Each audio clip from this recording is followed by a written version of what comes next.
বলেন আয়েশা, ওই কঠিন মুসিবতের সময় আমি আমার মাওলার কুদরতের সামনে মাকামে মাহমুদে সিজদায় পড়ে কান্না করতে থাকব। ঈসা নবী কাঁদছেন নিজের জন্য, মুসা নবী কাঁদবেন নিজের জন্য, ইব্রাহিম নবী কাঁদবেন নিজের জন্য, উম্মতের কথা মনেই করবেন না। আর আমি আখিরি নবী সিজদায় পড়ে কাঁদবো, একবারও আমার কথা বলবো না। আমি বারবার আমার আল্লাহকে বলবো, আল্লাহ আমার গুনাহগার উম্মতের বাঁচাও, আমার উম্মতের বাঁচাও, একজনও যেন জাহান্নামের আগুনে না যায়। আমার উম্মত যদি জাহান্নামের আগুনে যায় আমি জান্নাতে যাব না।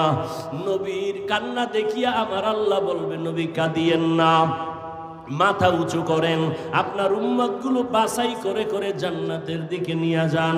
আম্মা জান বলেন, নবীজি ওই কোটি কোটি কোটি মানুষের ভেতরে আপনার উম্মত আপনি চিনবেন কি করে?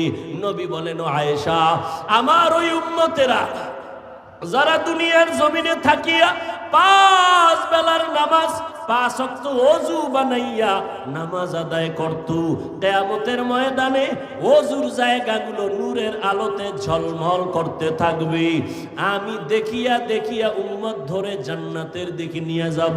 প্রথমে আমি কাউসারের কিনারায় নিয়া আমি নিজে নবী উম্মতের লাইনে দাঁড় করাইয়া আমার হাতে পেয়ালায় আমি নিজে দিয়া দিয়া আমার কলিজার উম্মতের এক পেয়ালা হাউজে কাউসারের পানি পান করাবো।